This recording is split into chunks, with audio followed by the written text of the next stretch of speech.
Hello everyone, I'm Vern Fisher, and this short video is a response to Steve's December 10 post at his Urban Worm Company blog site about how to tell the difference between red wigglers and Indian blues.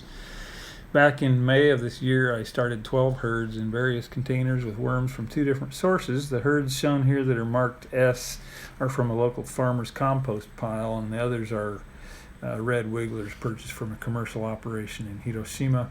Until I read Steve's post, I didn't know my S herds were Indian blues, and I was terribly puzzled by the differences. So thank you, Steve, very much for your timely and informative post.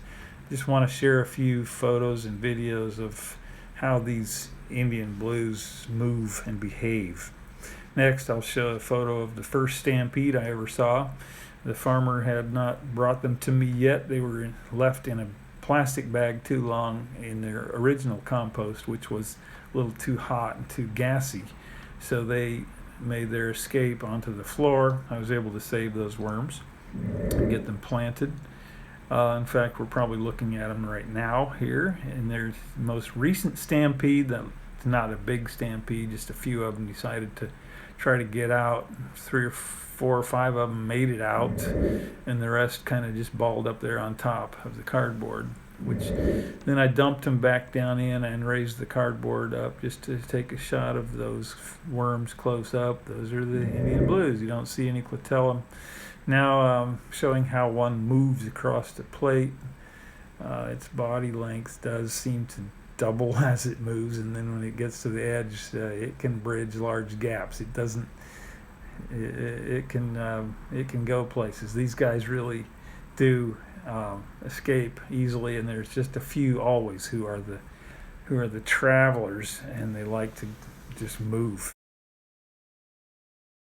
Now I have a little microscope, and I'm going to show some close-ups. It's hard to get focused on a moving Indian blue when it's thrashing its head around like that, but I'm trying to get a good face shot here of that worm's mouth for you. This one does show that the Indian blue has quite a bit of yellow pigment. Some of them have more than others. Some of them you can see the red blood vessels going down the course of their bodies. But they are very different from the red wigglers, but I thought that it was because of the conditions that I had them in.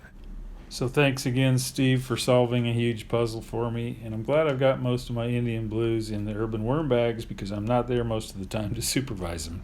Just for grins, I'll throw in another shot of a couple of small worms, also from the S herds, so they must be Indian blues, but that's a lot of yellow. I like this video because it shows the translucency of their skin. It looks like we can see inside their bodies. They're very small. The microscope is doing the tricks for us. A lot of these worms are very bright red, but some have a lot of yellow. Some of them look very dark brown. So I don't know. It must be something to do with the environment or what they're eating, the microbes. Who knows? If somebody knows, please let me know. I'd appreciate it. There is the clitellum coming up right there.